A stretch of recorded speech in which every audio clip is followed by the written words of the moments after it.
రోజు ఒక వ్యక్తి గురించి నేను తెలియపరచాలని లేక అలాంటి దౌర్భాగ్యుడు, నీచుడు, నికృష్టుడు, రాష్ట్రుడు నోట నుండి ఒక ఉన్నతమైన జయముతో మరి ఆ మహానుభావుడు తన ప్రాణమును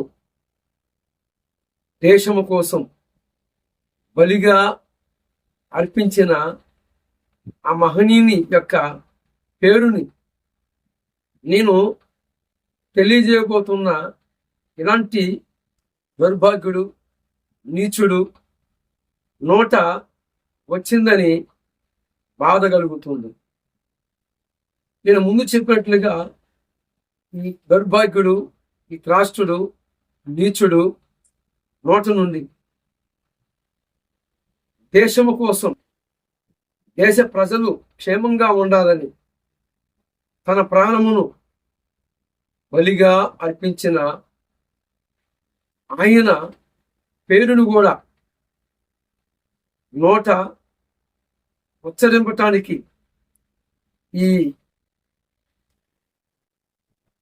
మత కలహాలకి కారుకుడు, మతాల మధ్య చిచ్చుబెడుతున్న నీచుడు, పరిశుద్ధ గ్రంథమైన బైబిలుని అడ్డం పెట్టుకొని లేటెస్ట్గా అడుక్కుంటున్న ఈ దౌర్భాగ్యుడు నోట నుండి నీతిమంతుని పేరు రాకూడదు. ఆ దౌర్భాగ్యుడి నోటి నుండి ఆ పేరు వచ్చినందుకు నేనెంతో చింతిస్తున్నాను, దుఃఖపడుతున్నాను, చాలా బాధగా ఉంది. ఎందుకంటే మన దేశం బాగుండాలి, మన దేశ ప్రజలు క్షేమంగా ఉండాలి అని తన ప్రాణమును బలిగా అర్పించాడు ఆ మహానుభావుడు. అలాంటి మహానుభావుని పేరుని ఇలాంటి నీచ, నికృష్ట, దౌర్భాగ్యుడు నోట వచ్చినందుకు నేనెంతో చింతిస్తున్నాను, దుఃఖపడుతున్నాను, చాలా బాధ కలుగుతుంది. ఎవరు ఈ నీచుడు అంటే ఇంకెవరు? రాధా మనోహర్ దాసు. ఈ రాధా మనోహర్ దాసు అనే వ్యక్తి ఎక్కడవాడు? అసలుకు ఇతను ఎవరు? మత కలహాలకి కారుకుడు ఈ నీచుడు కాదా? ఇలాంటి నీచుల మాటలను విని యవన బిడ్డలు పోలీస్ స్టేషన్లో పాలు కావటం లేదా? ఇలాంటి నీచుడు ఒక నీతిమంతుని పేరు, దేశం కోసం ప్రాణమును అర్పించిన ఆ మహానుభావుని పేరు ఇలాంటి నీచుడి నోట వచ్చినందుకు చాలా నేను బాధపడుతున్నాను. ఎందుకంటే నేను ఆ మహానుభావుడి గురించి చెప్పబోతున్నాను. ఆయన ఎవరో కాదండి, అల్లూరి సీతారామరాజు గారు. ఈయన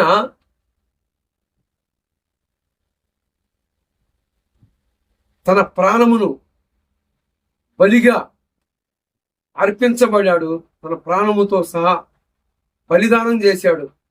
ఎవరి కోసం అంటే తాను ప్రేమించిన తన ప్రజల కోసం. ఈయన ప్రాణమును అర్పించింది ఎప్పుడంటే 1924వ శతాబ్దంలో లేక 24వ